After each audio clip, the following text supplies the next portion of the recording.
ॐ शुक्लाम्बरधरं विष्णुं शशिवर्णं चतुर्भुजं प्रसन्नवदनं ध्यायेत् सर्वविघ्नोपशान्तये। या देवी स्तूयते नित्यं विबुधैर्वेदपारगैः सा मे वसतु जिह्वाग्रे ब्रह्मरूपा सरस्वती। सदाशिवसमारम्भां शङ्कराचार्यमध्यमाम् अस्मदाचार्यपर्यन्तां वन्दे गुरुपरम्पराम्। ॐ सहना भवतु सहनौ भुनक्तु सह वीर्यं करवावहै तेजस्विनावधीतमस्तु मा विद्विषावहै। ॐ शान्ति शान्ति शान्तिः। ॐ मातापितृभ्यां नमो नमः। ॐ श्री गुरुभ्यो नमः। ॐ श्री महागणपतये नमः। ॐ श्री महासरस्वत्यै नमः। ॐ सर्वेभ्यो देवेभ्यो नमो नमः। ॐ सर्वाभ्यो गुरुपरम्पराभ्यो नमो नमः। தாயையும் தந்தையையும் சத்குருநாதரையும் இஷ்ட தேவதையும் மனதினால் நன்கு பிரார்த்தனை செய்து சித்த சாந்தி தியானம் மானச ஜபம் ஆகியவற்றை சில நேரங்கள் சில நிமிடங்கள் அபியாசம் செய்வோமாக.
சித்த சாந்தி தியானத்தினால் மனமானது நன்கு அமைதியுற்று இருப்பதை நான் உணர்கிறேன். மானச ஜபம் செய்வதால் மனம் நன்கு ஒருமுகப்பட்டு இருப்பதை நான் உணர்கின்றேன். நன்கு அமைதியுடன் ஒருமுகப்பட்டுள்ள மனதில் இப்போது நாம் சித்த விஷாலதா தியானம் அல்லது விஸ்வரூப தியானத்தை சில நிமிடங்கள் அபியாசம் செய்வோமாக. விஸ்வரூப தரிசனம் என்பது, விஸ்வரூப தியானம் என்பது இதுவரை ஓரிடத்தில் ஒரு ரூபத்தில் நாம் வழிபட்டு வந்த இறைவனை நாம் பார்க்கும் அனைத்து வஸ்துக்களிலும் இருப்பதாக பார்ப்பது விஸ்வரூப தியானமாகும்.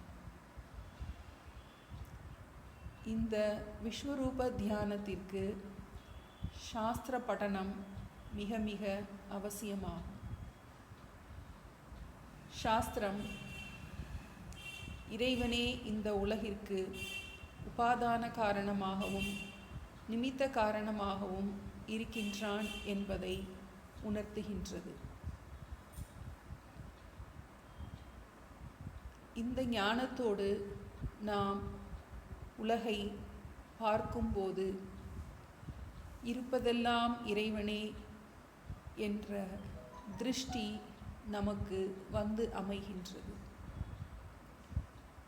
இதுவே விஸ்வரூப தியானமாகும். பார்க்கும் அனைத்தையும் ஈஸ்வரனாகவே அறிவுடன் பார்க்க பழகுவது. இந்த ஞானம் முதலில் பாவனையாகவே அமைகின்றது. இறைவனே இந்த உலகை படைத்தார். இறைவனே இந்த உலகமாக காட்சியளிக்கின்றார். இருப்பது எல்லாம் இறைவனே. இந்த விஸ்வரூப தியானம் என்பது நமது குறுகிய மனதை நன்கு விரிவுபடுத்துவதற்கு உரிய உபாயமாகும். இந்திரியஸ்யார்த்தே ராகத்வேஷௌ வியவஸ்திதௌ தயோர்வசம் ந ஆகச்சேத் தௌஹி அஸ்ய பரிபந்தினௌ என்று ஸ்ரீ கிருஷ்ண பரமாத்மா பகவத்கீதையில் கூறுகின்றார். இந்திரியங்கள் இந்திரிய விஷயங்களோடு விவகாரம் செய்யும் போது ராகத்வேஷம் உண்டாகின்றது. இதுவே நம்முடைய ஞானத்தை பறிக்கும் வழிபறி திருடர்கள் என்று பகவான் ஸ்ரீ கிருஷ்ணர் எச்சரிக்கை செய்கின்றார். இந்திரியங்கள் இந்திரிய விஷயங்களோடு சம்பந்தம் வைத்து நாம் விவகாரம் செய்யும் போது ராகத்வேஷம் உண்டாகின்றது. இறைவனுடைய சிருஷ்டியில் விரும்பத்தக்கது என்றோ வெறுப்பத்தக்கது என்றோ எதுவும் இல்லை. இது விரும்பத்தக்கது, இது வெறுக்கத்தக்கது என்பது இந்த ஜீவ சிருஷ்டியாகும். இந்த ஜீவ சிருஷ்டியாகிய விருப்பு வெறுப்பு என்னும் வழிபறி திருடர்களிடம் இருந்து நம்மை நாம் காத்து கொள்வதற்கு இந்த விஸ்வரூப தியானம் மிக மிக அவசியமாகும். இறைவா, நீயே எல்லாமாக இருக்கின்றாய். நான் விரும்புவது அனைத்தும் நீயே, நான் வெறுப்பது அனைத்தும் நீயே. நீயே நல்லதாகவும் தீயதாகவும் இருக்கின்றாய். நன்மை தீமை என்பது என்னுடைய கண்ணோட்டத்தில் வந்து அமைகின்றது.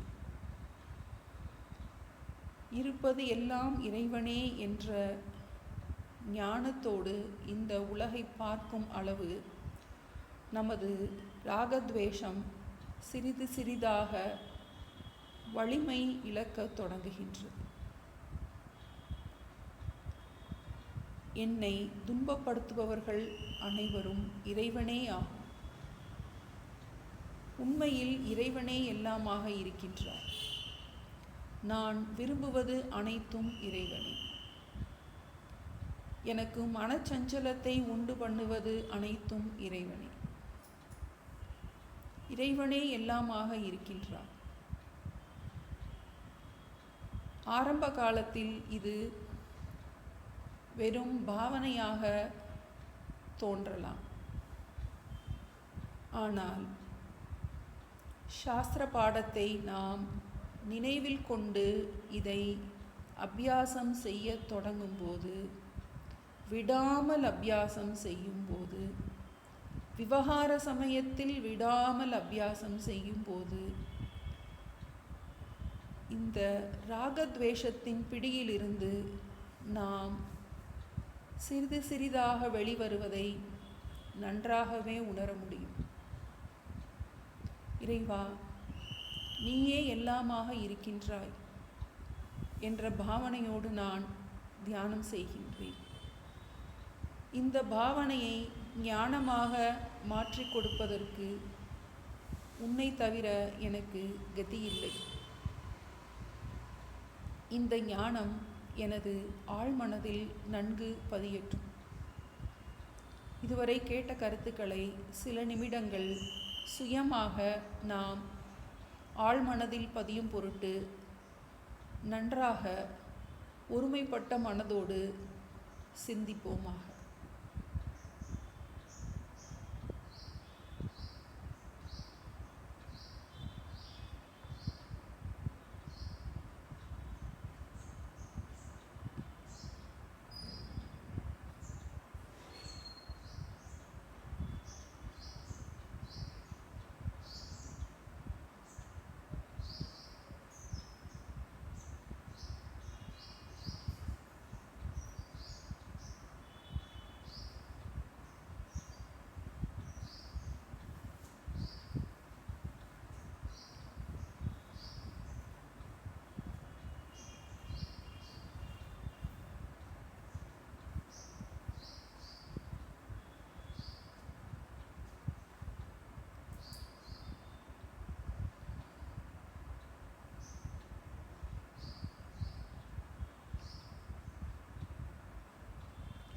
ஓம் அசதோ மா சத்கமய தமசோ மா ஜ்யோதிர்கமய மிருத்யோர்மா அமிர்தங்கமய.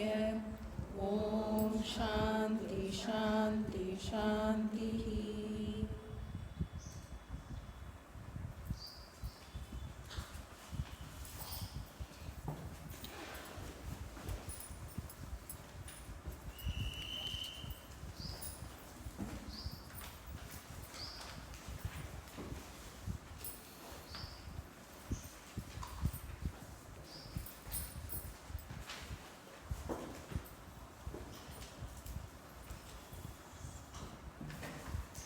अविद्यारण्यकान्तारे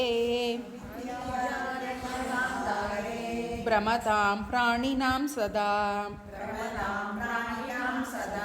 विद्यामार्गोपदेष्टारं विद्यारण्यगुरुं श्रये. आत्मानं चेद्विजानीयात् अयमस्मीति पुरुषः किमिच्छन् कस्य कामाय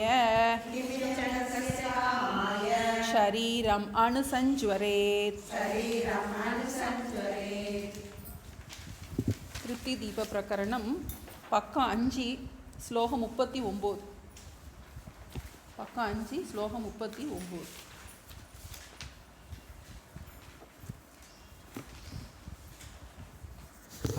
विक्षेपोत्पत्तितः पूर्वम् अपि विक्षेपसंस्कृतिः अस्त्येव तदवस्थात्वम् अविरुद्धं ततस्तयोः ब्रह्मण्यारोपितत्वेन ब्रह्मावस्थे इमे इति न संगणीयं सर्वासां ब्रह्मण्येव तिरोपणात्. संसार्यहं विबुद्धोऽहं निःशोकस्तुष्ट इत्यपि जीवका उत्तरावस्था भान्ति न ब्रह्म काव्यति. तर्ह्यज्ञोऽहं ब्रह्मसत्त्व बाणे मद्दृष्टितो नहि इति पूर्वे अवस्थे च भासेते जीवके खलु.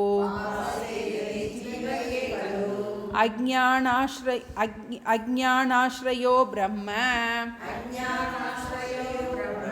इत्यधिष्ठानतया जगुः. जीवावस्थात्मज्ञानम्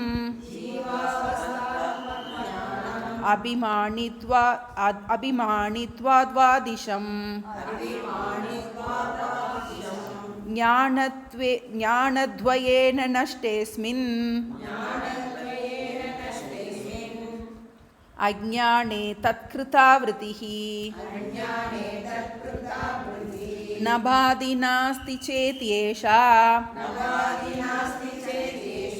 த்விவிதாபி வினஷ்யதி.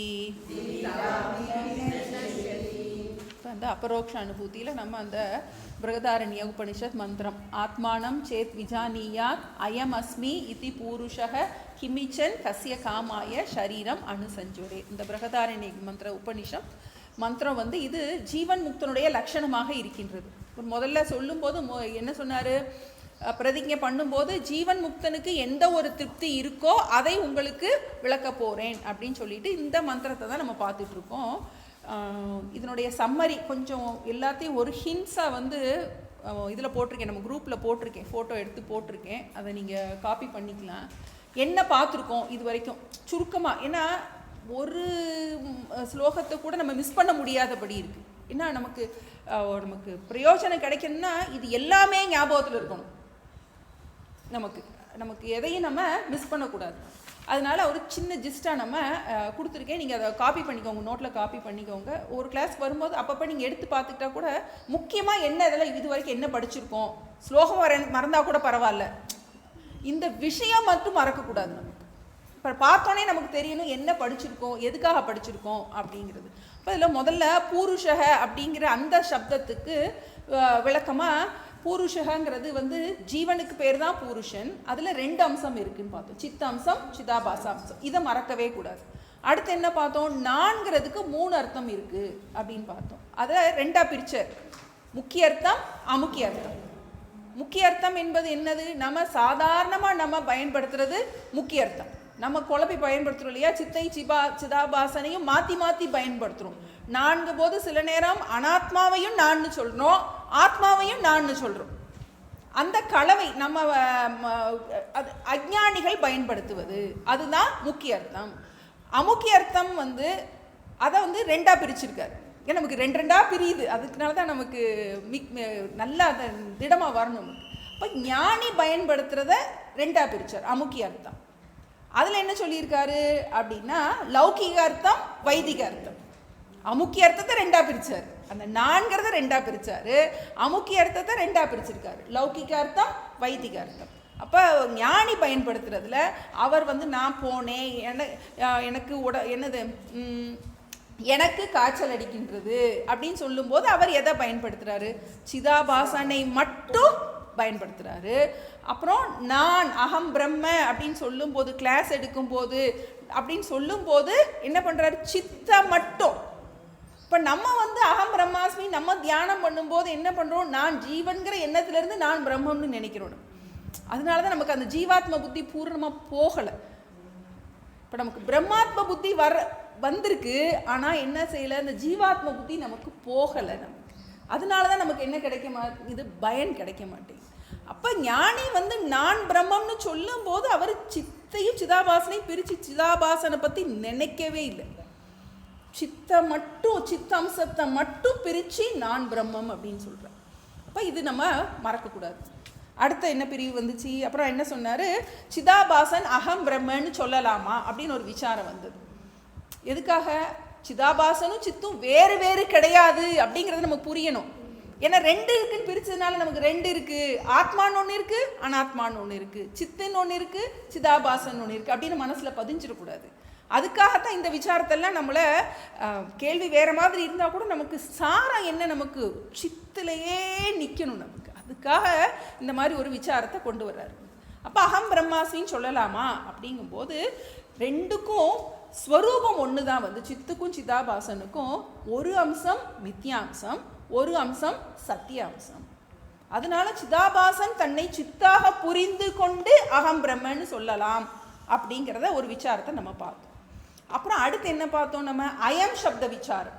அயம் சப்த விசாரம் எதுக்காகனா அபரோக்ஷ ஞானத்துக்காக, இந்த அப்படிங்கிறத சொல்றதுக்காகன்னு பார்த்தோம். அப்போ இந்த அப்படிங்கும்போது மற்ற எல்லாத்துலேயுமே அந்த இந்தன்னு நம்ம சொல்ல முடியும். பிரம்மத்தில் போய் அப்படி எப்படி சொல்ல முடியும்? அந்த பிரம்மம் இந்த பிரம்மம்னு எப்படி சொல்ல முடியும்? அது நித்திய அபரோக்ஷமாக இருக்கின்றது. எல்லா இடத்துலையும் இருக்கிறத எப்படி நீ போய் இந்த பிரம்மம் அந்த பிரம்மம் அப்படி சொல்ல முடியும்? அப்போ நித்திய அபரோக்ஷமான பிரம்மத்தில் எப்படி சொல்ல முடியும் அப்படின்னா சொல்லலாம். அப்படிங்கிறதுக்கு ஒரு உதாரணமாக திருஷ்டாந்தத்தை எடுத்தார். என்ன எடுத்தார்? அந்த தசமன் திருஷ்டாந்தத்தை எடுத்தார். அந்த தசமன் திருஷ்டாந்தத்தில் 10ஆம் அவன் இருக்கிறான், தான் அவன் தான் 10ஆம் அவன் இருந்து கொண்டே அவன் அதை கவனிக்கலை. அதனால ஒரு வஸ்து இருக்கும்போது அதை நம்ம கவனிக்காம இருக்கும்போது அதுல பரோட்சமும் வரும், பரோட்சம் அபரோக்ஷம்னு வரலாம். அப்படிங்கிறதுக்கு அந்த தசமன் உதாரணத்தை சொன்னார். அப்போ அதில் தசமன் உதாரணத்தை சொல்லும் போது அந்த 7 அவஸ்தைகள் சொல்லப்பட்டது. அந்த தசமன் உதாரணத்தை பொருத்தி பார்க்குறார். நம்மளுடைய ஞானத்தினுடைய எப்படி நம்ம அஞ்ஞானத்திலிருந்து ஞானத்துக்கு நம்மளுடைய எப்படி நம்ம போகிறோம், அந்த டிராவல். இந்த 10வது மனிதன் கதையை சொல்வதன் மூலமாக அந்த 7 அவஸ்தைகள் சொல்லப்பட்டது. மாயினுடைய 7 அவஸ்தைகள். அந்த 7 அவஸ்தைகள் அந்த 10ஆமனுடைய அவஸ்தைகள். அப்போ அதை மறக்கக்கூடாது. அது நமக்கு அந்த இது கரெக்டாக ஞாபகத்துக்கு வரணும், சீக்வன்ஸ். அதனால தான் திரும்ப திரும்ப அதை நம்ம சொல்கிறாரு.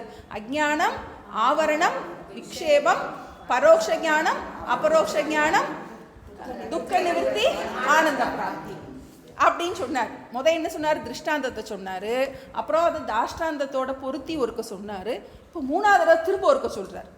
3வது தடவை எதுக்காக சொல்கிறாரு அப்படின்னா பந்தம் மோட்சத்தை பிரித்து சொல்கிறதுக்காக. ஏன்னா உனக்கு பந்த காரணம் நல்லா தெரியணும், மோட்ச காரணம் நல்லா தெரியணும். இந்த 7 அவஸ்தையை திரும்ப 2 கூறா போட்டார். எப்படி போட்டார்? முதல் 3ம் பந்த அவஸ்தை, அடுத்த 4ம் மோட்ச அவஸ்தை அப்படின்னு போட்டாருன்னு பார்த்தோம். அப்புறம் இதை திரும்ப விளக்குறேன்னு சொல்லிட்டு ஒன்னொன்னையா விளக்குனார். விளக்கும் போது என்ன சொன்னார்? அஜ்ஞானம்னா என்ன அப்படின்னு சொல்லும்போது என்ன சொன்னார்? அதை நீ கண்டுக்காமல் இருக்கிறது. அதுக்கு ஒரு வார்த்தை சொன்னார்.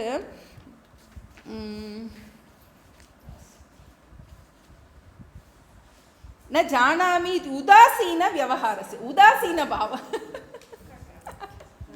ஆமா, உதாசீன பாவம். பார்த்துட்டே பார்க்காம இருக்கதான் அந்த அஜ்ஞானத்துக்கு காரணம். பார்க்காம இருப்பதனால் உண்டாகின்றது தான் அஜ்ஞானம். அந்த அஜ்ஞானத்துக்கு டெஃபினிஷன் கொடுத்தாருன்னு பார்த்தோம். அஜ்ஞானத்தை அப்படி சொன்னார். அடுத்தது ஆவரணம் நம்ம பார்த்தோம். ஏற்கனவே நமக்கு தெரியும். நமக்கு நாஸ்தி நபாதி அப்படிங்கிறது அந்த ஆவரணம் பார்த்தோம். அடுத்து விக்ஷேபம்னு வரும்போது அதுக்கு புதுசாக ஒரு பதத்தை போட்டார். என்ன பதத்தை போட்டார்? சிதாபாசன்கிற பதத்தையே விக்ஷேபத்துக்கு கொண்டு வந்து போட்டார். அப்போது இந்த 7 அவஸ்தைகள் யாருக்குங்கிற விசாரத்தை கொண்டு வர்றதுக்காக. ஏன்னா நமக்கு கடைசியில் பிரம்மத்துக்கு வந்து எந்த அவஸ்தையுமே கிடையாது. ஏன்னா நம்ம இது வந்து மித்யா அம்சம், இது சத்திய அம்சம். ஏன்னா அந்த அவஸ்தை நான் அவஸ்தைப்படுறேன் அப்படின்னு சொன்னால் நீ யாரு? இந்த அவஸ்தையெல்லாம் பிரம்மத்துக்கு கிடையாது, இந்த அவஸ்தையெல்லாம் சிதாபாசனுக்கு தான் அப்படின்னு சொல்கிறதுக்காக இந்த 7 அவஸ்தையை திரும்ப இன்னொருக்கு என்ன பண்ணார்? விக்ஷேபத்துக்கு பேரை போடுறேன்னு சொல்லிட்டு சிதாபாசன் பேரை போட்டார். பேரை போட்டு என்ன சொன்னார்? முதல் 2 அவஸ்தையும் பீஜ அவஸ்தை, அடுத்த 5ம் வியக்த அவஸ்தை அப்படின்னு சொன்ன உடனே பூர்வபக்ஷி என்ன கேட்டான்? அதை பிரம்மத்தில் போட்டுற முடியாதான்னு கேட்டான். முதல் 2ஐயும் பிரம்மத்தில் போட்டுற முடியாதா அப்படின்னு கேட்கும்போது, பிரம்மம் எல்லாத்துக்கும் அதிஷ்டானமாக இருக்கின்றது, அதில் போட முடியாது அப்படின்னு சொல்லி அதை 2 போடலன்னா அவன் என்ன கேட்டான்? எல்லாத்தையுமே பிரம்மத்தில் போட்டுருவோம் அப்படின்னா அதுவும் போட முடியாது அப்படின்னு சொல்லிட்டு 2ஆக பிரித்ததை பார்த்தோம். நம்ம என்ன பார்த்தோம்? நம்ம அபிமானி ஜீவனுக்கு அப்போ இன்னொரு கேள்வி வந்தது. அப்போ அது முடிஞ்சது. எல்லாத்துக்கும் ஆதாரம் பிரம்மமாகவே இருக்கின்றது. இந்த அவஸ்தைகள் எல்லாம் சிதாபாசனைத்தான் சார்ந்தது அப்படின்னு சொன்ன உடனே அவன் அடுத்து பிடிச்சான், உடும்பா பிடிக்கிறான். வந்து என்ன சொன்னான்? அஜ்ஞானம் அப்ப பிரம்மனை சார்ந்ததா அப்படிங்கிற கேள்வி கேட்டான். இப்போ எல்லாத்தையும் நீ பிரம்மன்ல போட்டினா அஜ்ஞானத்தை நம்ம பிரம்மன்ல போடலாமா? நீ சிதாபாசனுக்கு அஜ்ஞானம்னு சொல்ற, எல்லாத்துக்கும் ஆதாரம் பிரம்மன்னு சொல்ற, அப்போ ஏன் அஜ்ஞானத்தை கொண்டு போய் நம்ம வந்து பிரம்மன்ல போடக்கூடாது அப்படின்னு சொன்ன உடனே 2ம் சொல்லப்படுற கோணம் வேறு அப்படின்னு சொல்லப்பட்டது. இதனுடைய கோணம், திருஷ்டி வேற, இதனுடைய திருஷ்டி வேற, அதனுடைய திருஷ்டி வேற. அபிமானம் என்கின்ற நோக்கத்தோடு சொல்லும்போது அஞ்ஞானம் ஜீவனை சார்ந்ததாக இருக்கின்றது. ஏன்னா ஜீவன் தான் தன்னை அஞ்ஞானின்னு நினைச்சிட்டு இருக்கான். அபிமானிங்கிற அந்த அபிமானத்தினால அபிமான நோக்கில் பார்க்கும்போது அஞ்ஞானி, அந்த அஞ்ஞானம் யாரை சார்ந்ததாக இருக்கின்றது? ஜீவனை சார்ந்ததாக இருக்கின்றது. அதிஷ்டானம் என்கின்ற கோணத்தை பார்க்கும்போது எல்லாமே பிரம்மத்தை தான் சார்ந்ததாக இருக்கின்றது. இது நாம் பார்க்கும் திருஷ்டியினால் ஏற்படுகின்றது. கடைசியில் என்ன சொல்ல போறோம்? இந்த 7 அவஸ்தையும் சிதாபாசனுக்கு தான். அதை சொல்றதுக்கு தான் நம்ம இந்த முக்கியமாக, ஏன்னா நமக்கு டவுட் வரக்கூடாது. நமக்கு ஞானம் யாருக்கு ஏற்படுகின்றது? சித்துக்கா சிதாபாசனுக்கா? சிதாபாசனுக்கு. எல்லாரும் ரொம்ப அலர்ட்டா இருக்கீங்க. அப்ப அது நமக்கு, அப்ப ஞானம் யாருக்கு? ஞான நிஷ்டை யாருக்கு? மோட்சம் யாருக்கு? எல்லாமே சிதாபாசனுக்கு தான். சித்துக்கு அது வாட்டுக்கு இருக்கு. ஆனா நம்ம என்ன செய்யறோம்? அதை பிடிக்காம சிதாபாசனை நம்ம பிடிச்சிக்கிட்டு இருக்கோம். இப்போ நம்ம அதான் பார்த்துட்டு இருக்கோம். அதுல என்ன பண்ணார்? இன்னும் அதை என்ன சொல்ற, இவர் சொல்றாரு, குருப்பனந்த சொல்ற, உலக்குக்குள்ள கிழக்கு மேற்குங்கிறது மாதிரி உலக்கு முடுக்கோண்டா இருக்கு, அதுல கிழக்கு மேற்குங்கிறது மாதிரி பிரின்னு பிரிக்கிறார். இப்போ நம்ம இந்த 7 அவஸ்தையை 3 அவஸ்தை பந்த அவஸ்தைன்னு போட்டோம், அடுத்த நாளையும் மோட்ச அவஸ்தை அப்படின்னு போட்டாருன்னு பார்த்தோம். அப்புறம் என்னாச்சு? இப்போ நம்ம என்ன பார்த்துட்டு இருக்கோம்? ஆமா, இந்த மாயையினால் ஜீவருக்கு 7 அவஸ்தைகள் உண்டாகும். இந்த ஆமா ஆமா ஜீவன் சொல்றாரு. நம்ம இன்னும் அதை, அந்த பாட்டு நமக்கு பிரமமாம் தனை மறந்த பேதமையே அஞ்ஞானம், பரன் இல்லை காணோம் என பகர்தல் ஆவரண மூடல், அப்படி எழுதியிருக்காரு பாட்டை. பரன் இல்லை, காணோம், நாஸ்தி ந பாதி, காணோம் என்று பகர்தல் ஆவரணன் மூடல், நரன் ஒரு கருத்தால் ஜீவன் நான் என முளைத்தல் தோற்றம். இந்த பாட்டு நமக்கு நல்ல மனசுல பதியணும். அப்புறம் அதை நம்மளோட பொருத்தி பார்க்கணும். நமக்கு அர்த்தம் புரியுது, நல்லா புரியுது. அப்போ நம்மளோட என்ன பண்ணணும்? பொருத்தி பார்க்கணும். எப்படி நம்ம எதை, அப்போ முதல்ல காரணமா என்ன இருக்கு? பிரமமாம் கரெக்ட் தானே? பிரமமாம் தன்னை மறந்த பேதமையே அஞ்ஞானம், பரன் இல்லை காணோம் என பகர்தல் ஆவரணம் மூடல். இப்போ நம்ம அதை தான் பார்த்துட்டு இருந்தோம். இப்போ 44 என்ன பார்த்தோம்? நம்ம 43 வரைக்கும் பார்த்தாச்சு. நம்ம ஜீவனின் கோணத்தில் அபிமானித்துவம் இருக்கிறதுனால ஜீவாத்மாவின் கோணத்தில் அந்த அவஸ்தை காரணமாக அதை என்ன பண்றோம்? நம்ம அஞ்ஞானத்தை ஜீவன்ல போடுறோம். ஆனா அதிஷ்டானமாக இருப்பது பிரம்மன் தான் அப்படின்னு அதை முடிச்சுட்டாரு. 44 நம்ம இன்னொருக்க பார்த்துருவோம். 44 நம்ம இன்னொருக்க பார்த்துருவோம். ஏன்னா இது நமக்கு ரொம்ப முக்கியமான இடமா இருக்கு, இந்த பரோட்ச ஞானம் அபரோக்ஷ ஞானம். ஏன்னா இதுலேருந்து தான் நமக்கு இதில் 7 அவஸ்தை இப்போ மடமடன் முடிச்சு போகிறாரு, 48 முடிக்கிறாரு. ஆனால் இன்னும் ஆழமாக இந்த பரோட்ச ஞானம் அபரோக்ஷ ஞானத்தை தான் சொல்ல போகிறார். ஏன்னா இது நமக்கு ரொம்ப டெக்னிக்கலாக இருக்குது, ரொம்ப கன்ஃபியூஸ் பண்ணுற ஏரியாவுமா இதுதான் இருக்குது நமக்கு. இப்போ இது நமக்கு புரிஞ்சிக்கிற விஷயமா அப்படின்னு நமக்கு அது டவுட் நிறையா வருது. எப்படி புரிஞ்சிக்கிறது இதெல்லாமே நமக்கு வருது. அதனால இது நமக்கு திரும்ப இன்னொருக்க பார்த்துருவோம். நம்ம 44 ஞானத்வயேன நஷ்டக அஸ்மின் அஜ்ஞானே தத் ஆக்ருதிஹி. ஞானத்வயேன இப்போ நம்ம என்ன பார்த்தோம்? மறந்துடக்கூடாது, பந்த அவஸ்தை மோட்ச அவஸ்தைன்னு பார்த்தோம். இப்போ இந்த மோட்ச அவஸ்தைக்கு வேணும்னா என்ன பண்ணணும்? இந்த மோட்ச அவஸ்தையில் இருக்கின்ற அந்த விஷயங்களை வச்சு தான் இந்த பந்த அவஸ்தையை என்ன பண்ணணும்? நாசம் பண்ணணும் நம்ம. அப்போ அஜ்ஞானம் பார்த்துட்டோம். அடுத்தது ஆவரணம் பார்க்கும். அந்த ஆவரணத்தை என்னப்பா பண்றாரு? 2ஆ பிரிக்கிறார். ஆவரணத்தை 2ஆ பிரிக்கிறார். பிரமமாம் தன்னை மறந்த பேதமையே அஞ்ஞானம், பரன் இல்லை காணோம் என பகர்தல் ஆவரணம். 2 விஷயம் இருக்கு. பரன் இல்லை காணோம் என பகர்தல் ஆவரணம் மூடல். இப்ப இந்த 2 ஆவரணத்துல 2 விஷயம் இருக்கு. நமக்கு இல்லைன்னு சொல்றான், எனக்கு இந்த சரீரத்துக்கு வேற ஒண்ணு இல்லவே இல்லை அப்படின்னு சொல்றான். சரீரம் தான் இருக்கு, எனக்கு ஒன்றும் தெரியல அப்படின்னு சொல்றான். அப்போ அது குரு சொல்லி கொடுக்குறாரு. பாரு, தூக்கத்தில் பாரு, 3 அவஸ்தையை நீ விசாரம் பண்ணி பாரு, உன்னுடைய இந்த பஞ்ச கோஷத்தை நீ விசாரம் பண்ணி பாரு அப்படின்னு சொன்னதுக்கப்புறம் அவனால் மறுக்க முடியல.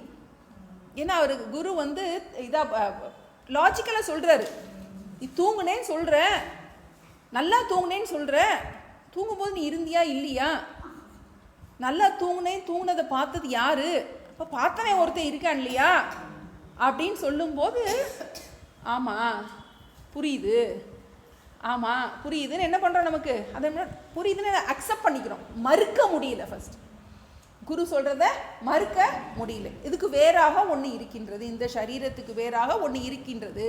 அப்போ பரன் இல்லை காணோம். அப்போ இல்லைங்கிறது இப்போ என்ன ஆயிடுது, ஏற்றுக்கிறாங்க, இருக்கு, சரி குரு சொல்கிறாரு இருக்கு. இப்போ இந்த ஆவரணத்துக்கு பேர் சத்வ ஆவரணம். சத்துனா இருப்பு, ஆவரணம்னா மறைப்பது. அந்த இருப்பை மறைத்திருக்கும் ஆவரணத்துக்கு பேர் சத்வ ஆவரணம். இது வந்து எப்படி கிடைக்குதுன்னா பரோட்ச ஞானத்தினால கிடைக்குது. இப்போ நம்ம பார்க்குறோம், இந்த மோட்ச அவஸ்தையில் இருக்கிறத ஒன்னொன்னையாக கொண்டு வரோம். நம்ம இந்த மோட்ச அவஸ்தையில் இருக்கிற இந்த பரோட்ச ஞானத்தினால என்ன போகுது, நமக்கு அந்த சத்துவ ஆவரணம் நீங்குகின்றது. சத்துவ ஆவரணம் என்பது பரோட்ச ஞானத்தினால் நீங்குகின்றது. அடுத்து இருப்பை மறைக்கின்ற ஆவரணம். இருப்பை மறைக்கின்ற ஆவரணம். ஆமாம், இருப்பை மறைக்கின்ற ஆவரணம். சத்துனா இருப்பு, இருப்பை இருக்கு அப்படிங்கிறது நமக்கு தெரியல. சின்னதுலேருந்து என்ன பண்ணியிருக்கோம், இந்த உடம்புக்கு நல்லா ட்ரெஸ் பண்ணி இதையே குளிப்பாட்டி இதுக்கு இதையே போஸ்ட்டுக்கிட்டே இருந்திருக்கோம். இதுக்கு வேற ஒன்று இருக்குங்கிறது என்னவா இல்லை நமக்கு தெரியலை. அதான் இது சத்வ ஆவரணம். இப்போ இன்னொன்று நமக்கு இது சரி இருக்குன்னு சொல்கிறாங்க, எங்கே இருக்கு, விலங்கலையே.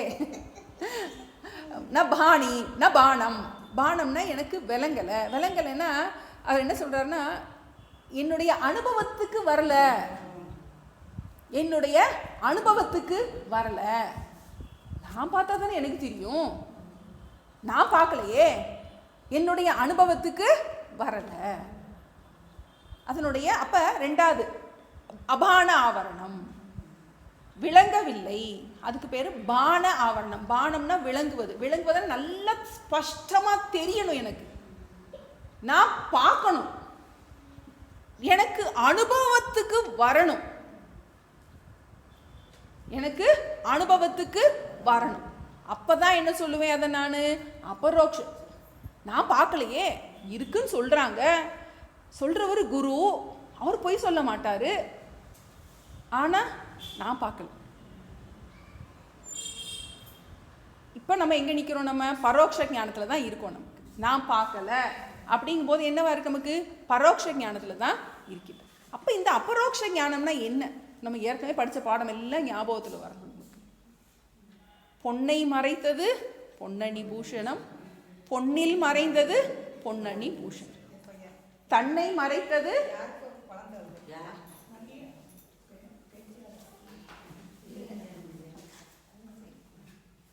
தன்னை மறைத்தது தன் கரணாதிகள், தன்னில் மறைந்தது தன் கரணாதிகளே. இப்போ நமக்கு இந்த இடம் தான் நமக்கு ரொம்ப டெக்னிக்கலாக நமக்கு வந்து நமக்கு புரியாத இடமா இருக்கு. இப்போ நம்ம எப்படி பார்க்கறது, திருஷ்டிம் ஞானமயம் கிருத்வா பஷ்யே பிரம்மமயம் ஜெகத்து. நம்ம ஏற்கனவே பார்த்தோம், காரியத்தில் காரணத்தை பார்த்தோம் இல்லையா. எதில் பார்த்தோம் நம்ம, அபரோக்ஷ காரியேஹி காரணம் பஷ்யேத் பஷாத் காரணம் விசர்ஜயேத் காரியத்துவம் விசர்ஜயேத் காரணத்துவம் ததோ நஷ்யேத் அவசிஷ்டம் பவேத் முனிகி. காரியத்தில் காரணத்தை பார். இப்போ நம்ம நாம ரூபத்தை பார்த்துக்கிட்டே இருக்கோம். ஏற்கனவே நான் அபரோக்ஷ அனுபூதியில் இன்னொன்று பார்த்தோம், குடத்தை தூக்கும் போதே மண்ணைத்தான் தூக்கிட்டு இருக்கோம்.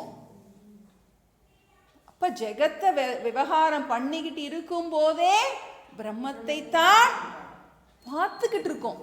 அதனால தான் அவர் தாய்மானவர் சொல்கிறாரு, கண்டும் கண்டிலேன் என்ன கண் மாயம்.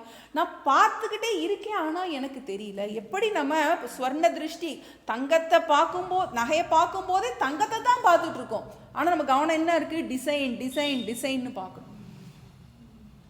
அப்போ நம்ம இதில் பார்வையில் நமக்கு என்ன வேண்டியது இருக்குது? அந்த மாற்றம் வர வேண்டியது இருக்குது.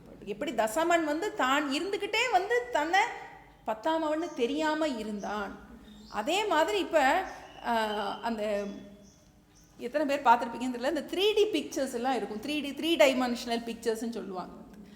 அதை கச்சமுச்சான்னு இருக்கும். அதை கரெக்டாக பார்த்தோம்னா அதுக்குள்ளேருந்து அந்த பொருள் மேலே எழும்பி தெரிகிறத நம்ம பார்க்க முடியும். அப்படி பார்க்க முடியாதவங்க கண்ணாடி போட்டுக்கோமாங்க.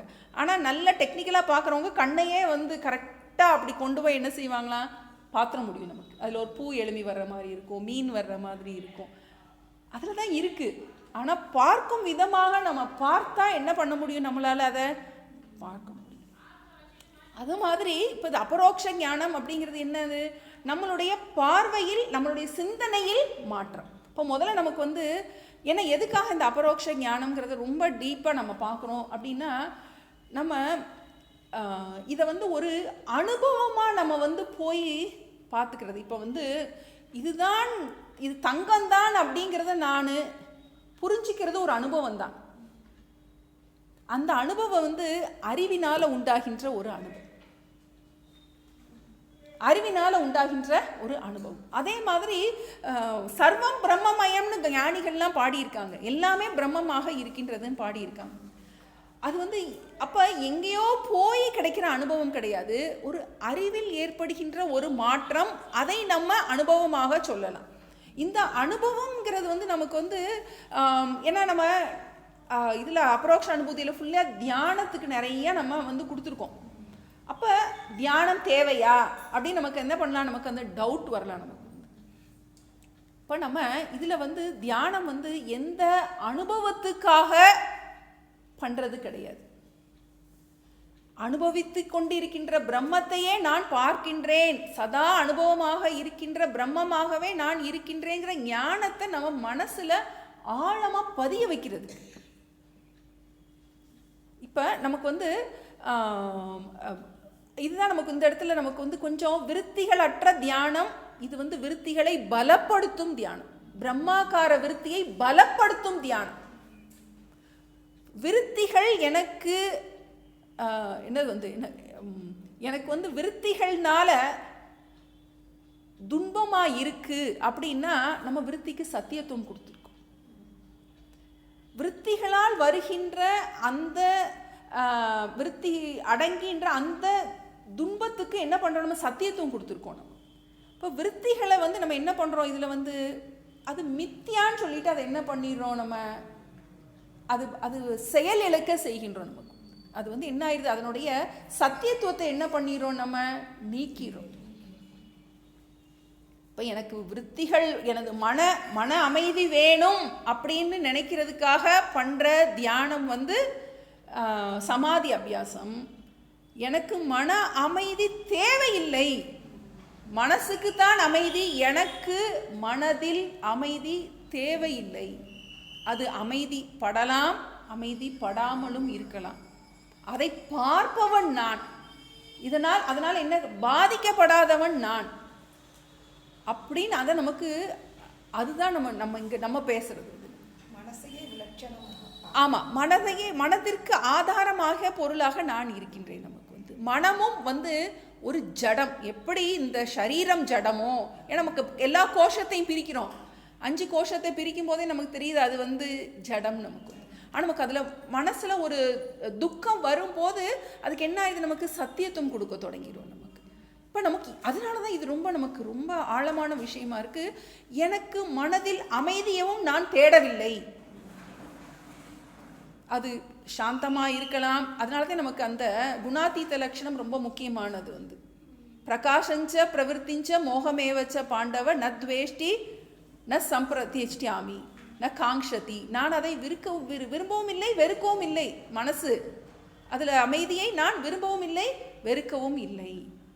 அப்போ அது ரொம்ப கொஞ்சம் ஆழமான விஷயமா இருக்குது நமக்கு வந்து. ஏன்னா நமக்கு ஏதோ ஒரு அனுபவத்தை தேடிக்கிட்டே இருக்கோம் அப்படின்னா நமக்கு எங்கேயோ நமக்கு வந்து மனசு சத்தியத்துவம் கொடுத்துட்டோன்னு அர்த்தம். அதுதான் அதுக்கு அமைதி தேவை. நம்ம அதனால தான் அந்த தியானம் நம்ம பண்ணுறோம். நம்ம பண்ணித்தான் எனக்கு அந்த அமைதி தேவையில்லைங்கிறத பண்ணுறதுக்கான தியானம். இது வந்து ரிலேட்டிவாக தான் நமக்கு இந்த மனசு அடங்கும். ஆனால் அந்த மனசு அடங்கின மனசு திரும்பவும் வெளிவரத்தான் செய்யும். அப்படிங்கிறத தியானம் பண்ணுறோம் நம்ம. இந்த மனசோட சொரூபத்தை நம்ம இது அப்படித்தான் இருக்கும். எப்படி சரீரத்துக்கு வந்து இன்னைக்கு 4 நாள் நல்லா இருக்கும், 5ஆவது நாள் வந்து ஏதாவது ஒரு தொந்தரவு வரத்தான் செய்யும். அது மாதிரி மைண்டில் வந்து ஆசிலேஷன்ஸ் வந்துகிட்டே தான் இருக்கும். நான் அது அல்ல. மனதில் இருக்கின்ற அமைதிக்கும் நான் பந்தப்படவில்லை அப்படின்னு அது நமக்கு திடமாக வரணும். அதுக்கு தான் இந்த அபரோக்ஷ ஞானம் என்பது இதுதான் நமக்கு கிடைக்க போகுது.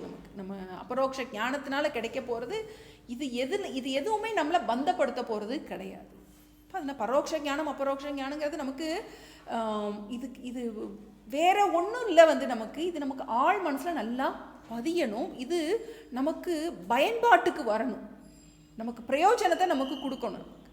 இவ்வளோதான் படிக்கிறோம், ஆனால் நமக்கு இதை அபியாசம் பண்ணணும். நம்ம விடாமல் நமக்கு எப்போல்லாம் நமக்கு வந்து நான் ஜீவாத்ம பாவமில் இருக்கும்போது இதுதான் நமக்கு ரொம்ப முக்கியம். அந்த ஜீவ பாவத்தில் இருக்கமா பிரம்ம பாவத்தில் இருக்கமா நம்ம மனசை நம்ம எப்படி வச்சுருக்கோம். நான் ஜீவன்னு நினைக்கிறேன்னா நான் என்னை பிரம்மன்னு நினைக்கிறேன்னா அது நமக்கு அந்த சிந்தனையில் தான் நமக்கு மாற்றம் வரணும். இப்போ நமக்கு ஞானத்வயேன நஷ்டக அஸ்மின் ஞானே தத் ஆக்ருதி. புரியுது, தெரியுது சார்.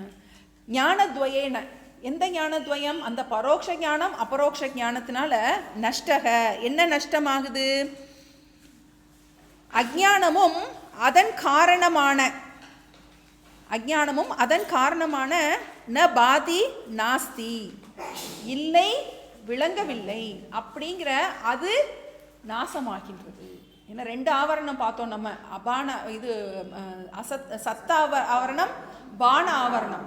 அப்போ இல்லைன்னு சொல்கிறோம், அப்புறம் விளங்கவில்லை புரியவில்லை எனக்கு அனுபவம் ஆகவில்லைன்னு சொல்கிறோம். அப்போ அனுபவம் ஆகவில்லைன்னு சொல்கிறது அனுபவம் ஆகணும் அப்படின்னா என்ன பண்ணணும்? அதுதான் நான் சொல்லிட்டு இருக்கேன். நான் அனுபவம் ஏன்னா அனுபவங்கிற வேர்டு ரொம்ப கன்ஃபியூஸ் பண்ணுற வேர்டாக இருக்குது. நமக்கு அனுபவம்னா ஏதோ ஒரு அனுபவம். ஏன்னா இதுவரைக்கும் பார்த்த எல்லா விஷயங்களுமே வந்து நமக்கு ஒரு பொருளை அடைவதாலோ ஒரு இடத்தை அடைவதாலோ ஒன்றை சாப்பிடுவதாலோ ஒன்றை அனுபவிப்பதாலோ கிடைக்கின்ற அனுபவம். அதெல்லாம் டிஃப்ரெண்ட். நமக்கு வந்து இது வந்து புரிந்து கொள்கிறோம். நமக்கு வந்து இந்த அனுபவங்கிறது அறிவில் ஏற்படுகின்ற ஒரு மாற்றம். இதைத்தான் நம்ம அனுபவம்னு சொல்கிறோம். எப்படி வந்து நகையை பார்க்குறதும் தங்கத்தை பார்க்குறோம்.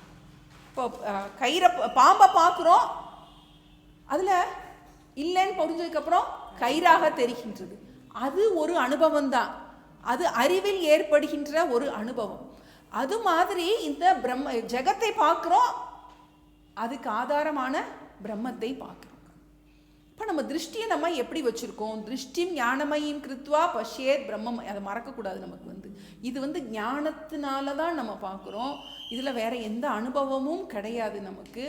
அதை நம்ம மிக்ஸ் பண்ணக்கூடாது. ஆனால் எதுக்காக தியானம் பண்ணுறோம்? அப்போ இந்த ஞானம் மனதில் நன்றாக பதிவதற்காக தியானம் பண்ணுறோம். சொல்கிறாங்களா ரூம் போட்டு யோசிக்கிறாங்க இல்லையா? அது மாதிரி என்ன பண்ணுறோம்? எதுக்காக ரூம் போட்டு யோசிக்கிறாங்க? அதுக்கு குவாலிட்டி டைம் கொடுத்து யோசிக்கிறோம் நம்ம. ஏன்னா இது நமக்கு என்ன ஆகும்னா ஒரு ஃப்ராக்சர் ஆனோன்னு என்ன பண்ணுறோம்? காலை கெட்டு போட்டு அசைக்காமல் உட்கார்றோம். எதுக்கணும்? ஒட்டணுங்கிறதுக்காக. அது மாதிரி இந்த விஷயம் நம்மளுடைய ஆள் மனசில் பதியணுங்கிறதுக்காக பண்ணுற தியானம். இதில் வேற எந்த அனுபவம்? ஏன்னா அபரோக்ஷ ஞானம்னா இது நமக்கு அனுபவமாக ஞானம், கண்ட ஞானம்னு சொல்கிறோம். அப்போ கண்ட ஞானம்னா எங்கே எதை வச்சு பார்க்க போகிற? இந்திரியத்துக்கு அகோச்சரமான பிரம்மத்தை எந்த இந்திரியத்தை வச்சு நீ பார்ப்ப? அதான் நமக்கு வந்து சுகம் ஆத்தியந்திகம் எத்தியத்து புத்தி கிராஹ்யம் அதீந்திரியம்னு சொல்றார் கிருஷ்ணர். சுகம் ஆத்தியந்திகம் எத்தது புத்தி கிராஹ்யம், இது புத்தியால் கிரகிக்கப்படுவது. அதீந்திரியம், அதனால தான் நமக்கு இந்திரியத்துக்கு புலப்படாத பிரம்மத்தை நீ எந்த இந்திரியத்தால நீ மனசே அதனாலதான் செயல்படுது. எந்த மனசை வச்சு நீ அந்த பிரம்மத்தை நீ அனுபவிப்ப? அதனாலதான் நமக்கு ரொம்ப நுட்பமா இருக்கு இந்த அபரோக்ஷம்ங்கிற பதம் இருக்கு இல்லையா நமக்கு. அப்ப இது புரியுறதானா? புரியுறது. என்ன புரியுறது? நான் ஜீவாத்மா இல்லைங்கிறது புரியணும் நமக்கு. என்ன நமக்கு அதுதான் நமக்கு தடையா இருக்கிறது. என்னது? நரன் ஒரு கருத்தால் ஜீவன் நான் என முளைத்தல் தோற்றம், விபரீத பாவனை, பிரமமாம் தன்னை மறந்த பேதமையே அஞ்ஞானம். அப்ப இந்த ஜீவாத்ம புத்தி என்ன பண்ணணும்? கீழே போகணும். பிரம்மாக்கார விருத்தியாக இது மேலே வரணும். அதுக்காக நிறைய தியானம் பண்ணலாம். அந்த தியானம் எதுக்காக பண்றோம்? ஏன்னா எந்த மனசுல நமக்கு தியானம் பண்ணும்போது சமாதியில ஏதாவது ஒரு சுகம் கிடைக்கலாம். அது எல்லாமே மனதினால் அனுபவிக்கப்படும் சுகம். அது எல்லாமே ஆபாசம். அது எல்லாமே பிரதிபிம்பம், டூப்ளிகேட். ஒரிஜினல் கிடையாது. பிரதிபிம்பம், பிம்பம் கிடையாது. அதை நமக்கு மறக்க கூடாது. அப்ப அபரோக்ஷம்ங்கிறது ஞானம்தான். நம்ம பார்க்கும் விதமாக இந்த ஜெகத்தை பார்ப்பது.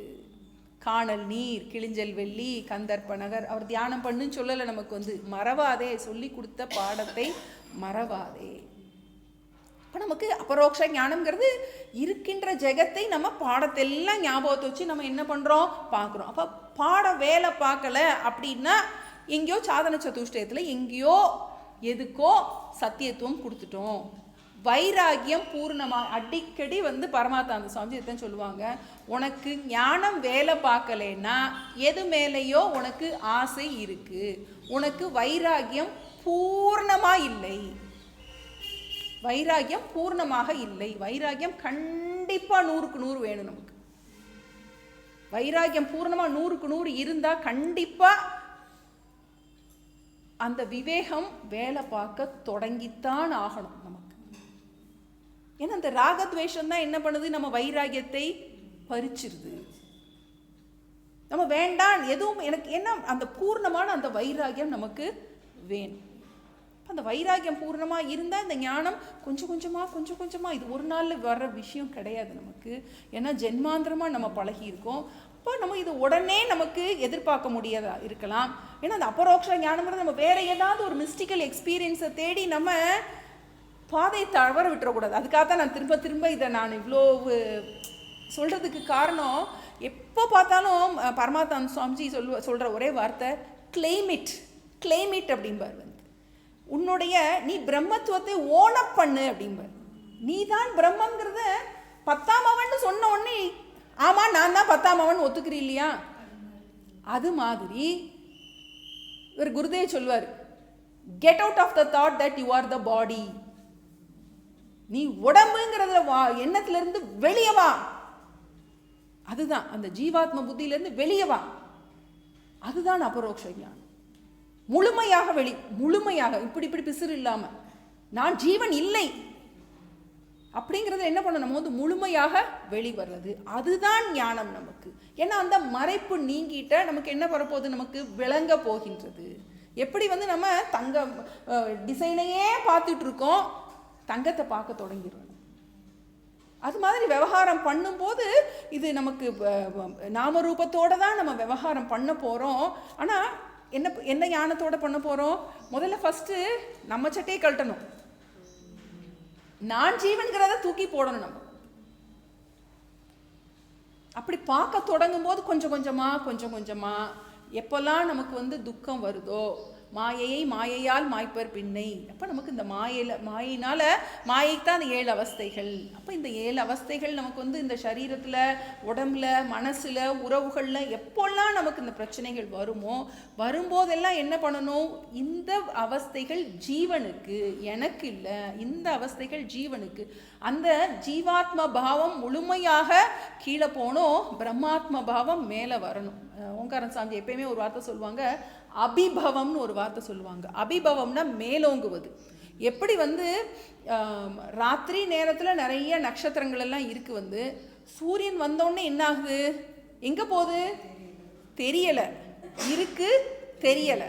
அதே மாதிரி ஞானிக்கு ஞான காலத்தில் நாமரூபம் இருந்தால் கூட அவருடைய ஞான பிரகாசத்தினால இதை தான் நம்ம பார்க்குறோம். யானிஷா சர்வபூதானாம் எஸ்யாம் ஜாகிரதி சம்யமி இதில் பார்க்குறோம்.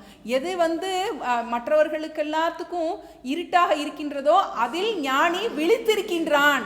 அப்படின்னா என்ன அர்த்தம்? நமக்கு ஜெகத் உண்மையாக தெரியுது, ஆனால் ஞானிக்கு ஜெகத்து இல்லவே இல்லை. அப்போ நம்ம இந்த இடத்துல ஒர்க் பண்ண திரும்ப திரும்ப நமக்கு அகம் ந ஜீவக அகம் ந ஜீவக இந்த ஞானம் நமக்கு பலமாக வரணும். அதுதான் நமக்கு அடுத்த ஸ்லோகத்துலையும் சொல்ல போகிறாரு. 40 என்ன டீச்சர்? அதை நம்ம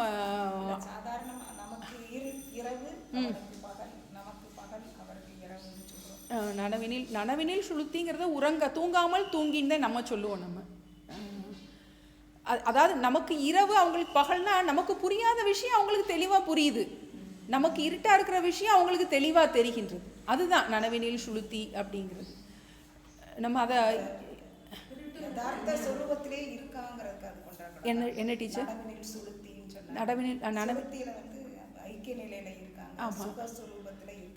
அது நம்ம அந்த சுளுத்தி நீங்க சொல்றது நமக்கு அஜ்ஞானத்தை தான் சொல்றோம். நம்ம அப்படியா? நனவினில் சுளுத்திங்கிறது ஞான நிலை. நம்ம இப்ப இத இந்த இடத்துல நமக்கு நனவினில் சுளுத்தின்னா அவன் அஜ்ஞானத்தை விட்டு ஞானத்துக்கு நனவினில் சுளுத்தியாகி நன்மகன் ஸ்வபாவமானான். தன்னுடைய ஸ்வபாவத்துல ஆத்மன்யவ ஆத்மனா துஷ்டக நான் யாருங்கிறத புரிஞ்சு அதுல நிலைச்சு நிற்கிறான். அதுதான் நமக்கு புரியுது, ஆனா நம்மளால அதுல நிற்க முடியல. சாமி எப்பயும் சொல்லுவாங்க நின்று பழகு அப்படிம்பாங்க. அந்த இடத்துல அதுதான் ஸ்தித பிரஜ்ஞா.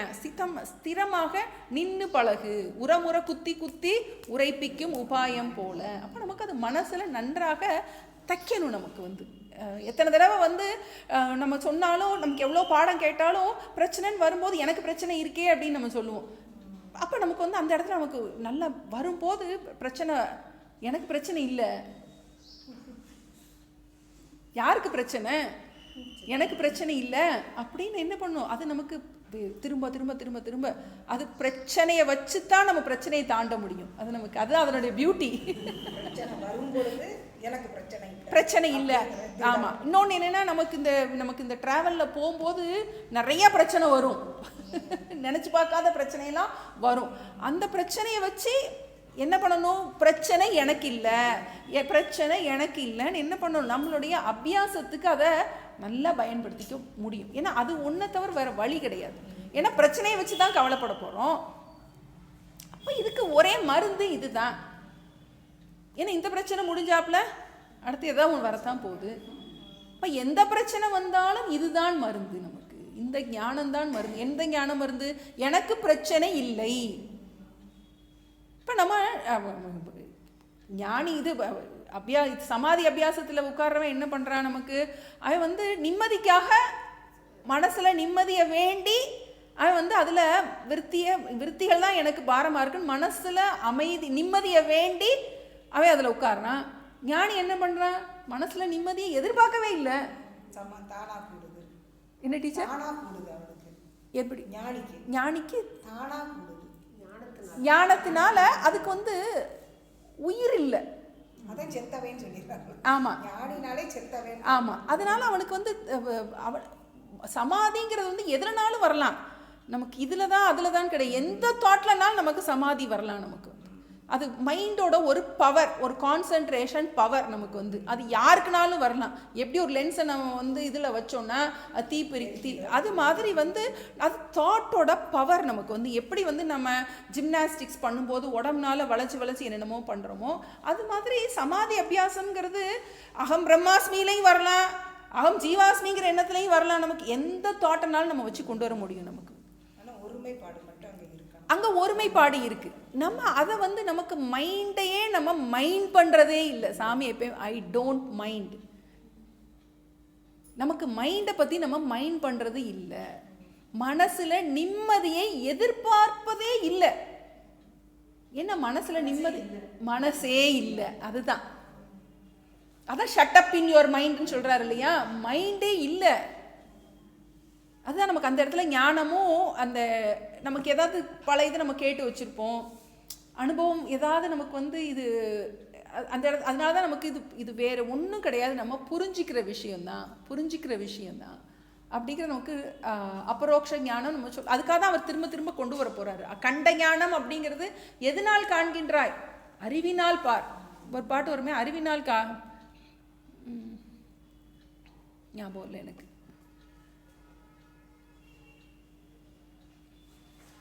பார்ப்போம், அடுத்து பார்ப்போம். இது வந்து வேற ஒன்றும் அனுபவமான விஷயம் கிடையாது நமக்கு.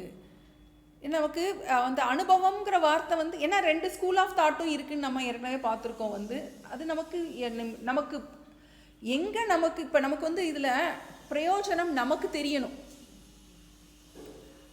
நான் எப்படி இருக்கின்றேன், நான் திருப்தனாக இருக்கின்றேனா, இதுதான் நமக்கு வந்து பிரயோஜனம். நம்மக்கிட்டே கேட்டு பார்க்கணும். ஹவ் ஆர் யூ அப்படின்னு மற்றவங்க கேட்கக்கூடாது, நம்மக்கிட்ட கேட்டு பார்க்கணும். ஹவ் ஆர் யூ அப்படின்னு கேட்கும்போது அகம் திருப்தக அப்படின்னு உனக்கு உள்ளேருந்து ஆன்சர் வந்துச்சுன்னா, அகம் பூர்ண திருப்தக, எத்தனை பிரச்சனை இருந்தால் கூட வந்து அகம் திருப்தகன் அப்படின்னு உனக்குள்ளேருந்து உனக்கு ஆன்சர் வந்துச்சுன்னா உனக்கு அது அபரோக்ஷ ஞானம். ஏன்னா எனக்கு திருப்தி தேவையே இல்லை, இந்த மனசில் தான் திருப்தி வந்து போயிட்டு இருக்கே ஒழிய அகம் பூர்ணக, அகம் நித்திய திருப்தக, அந்த ஞானம் நமக்கு வந்து பலமாகும். அது எந்த திருஷ்டியில் வர முடியும், சித்து திருஷ்டியில் மட்டும்தான் வர முடியும். அப்போ அகம் சித்து, அகம் பூர்ணக, இதுதான் அபரோக்ஷ ஞானம். அப்போ நமக்கு இந்த விபரீத பாவனை நீங்கணும், ஜீவாத்ம புத்தி போகணும். ஜீவாத்மாவிடம் நம்ம வந்து இது வேணும் அது வேணும் எதிர்பார்க்குறோம் இல்லையா, ஒரு சாந்தியை எதிர்பார்க்குறோம் நம்ம, அது நீங்கணும். நமக்கு இதில் வந்து மிஸ்டிக்கல் எக்ஸ்பீரியன்ஸ் எதையுமே நம்ம இங்கே பேசுறது இல்லை, நல்லா புரிஞ்சுக்கணும். ஆனால் தியானம் பண்ணணுமா, பண்ணணும். எதுக்காக தியானம் பண்ணணும், நல்லா மனசில் அப்போத்தான் பதியும், இல்லாட்டி பதியாது நமக்கு. கண்டிப்பாக மனசில் ஆழமாக பதியணும். ஏன்னா நம்ம சிந்திக்க தொடங்கும் போதே அகம் நான் சொல்லும் போதே நம்ம விவகாரத்தில் வரும்போது என்ன ஆயிடுவோம், நம்ம இந்த உடம்பு மனது புத்தியோட அட்டாச் ஆயிடுவோம். நமக்கு நான் அப்படிங்கும்போது நான் பிரம்மங்கிறது மறந்துடும். பிரமமாம் தன்னை மறந்துன்னு சொல்கிறோம் இல்லையா, நான் சொல்லி எந்திரிக்கும் போதே நான் மறந்துடும். இப்போ நமக்கு இது ரெண்டையும், அதனால தான் நமக்கு ஒரு முக்கியமான இவர் சர்வபிரியானந்த சுவாமி சொல்லுவாங்க, ஹோல் பகவத்கீதையோட சாரம்னு ஒரு ஸ்லோகத்தை சொல்லுவாங்க. நாசத்தோ வித்யதே பாவக நாபாவோ வித்யதே சதக உபயோரபி திருஷ்டோந்தக அனையோகோ தத்துவதரிசிபிகி. இல்லாமைக்கு இருப்பு கிடையாது, இருப்பது இல்லாமல் போகாது, இதை இரண்டையும் பார்ப்பவனே தத்துவதரிசி. அப்போ இருப்பதையும் இல்லாததையும் ஒரே நேரத்தில் பார்க்கணும், அதுதான் அபரோக்ஷ ஞானம். இருக்கு ஆமாம், டேபிள் அவர் எப்போவுமே சொல்லுவார், இதுதான் ஹோல் வேதாந்தத்தோட சாரம் வந்து இந்த ஸ்லோகம்னு சொல்லுவார். நாசத்தோ வித்யதே பாவக ரொம்ப சொல்லுவார். சத்தையும் அசத்தையும் ரெண்டும் சமகாலத்தில் இருக்குது. அதனால தான் நம்ம சொல்கிறோம் பரமஹம்சக சொல்கிறோம். என்ன பண்ணுறோம், பிரித்து பார்க்குறாங்க. ஞானத்தினால ஒரு ஹம்ச பக்ஷி மாதிரி எதை ஜகத்தையும் பிரம்மத்தையும் பிரித்து பார்க்குறாங்க. பிரம்மம்தான் ஜகத்தாக காட்சி அளிக்கின்றது, பிரம்மம்தான் இந்த ஜீவனாக காட்சி அளிக்கின்றது. உண்மையில் இருப்பது பிரம்மம் மட்டுமே, இந்த உடல் மனம் எல்லாம் வெறும் தோற்றம். அதனால் அந்த சத்தியத்துவ புத்தி அதுதான் நமக்கு. அதனால தான் அபரோக்ஷ ஞானம்ங்கிறது வேற எந்த எக்ஸ்பீரியன்ஸுக்காக கிடையாது, ஒரு என்னது அதீதமான அனுபவத்துக்காக கிடையாது. அந்த அதீதமான அனுபவங்கள் எல்லாம் மனதை சார்ந்தது, அது எல்லாம் பிரதிபிம்பம், மனதை சார்ந்தது. அனுபவங்கள் வரும் போகும், வரலாம் போகலாம், அது மனதுடைய தன்மையானது.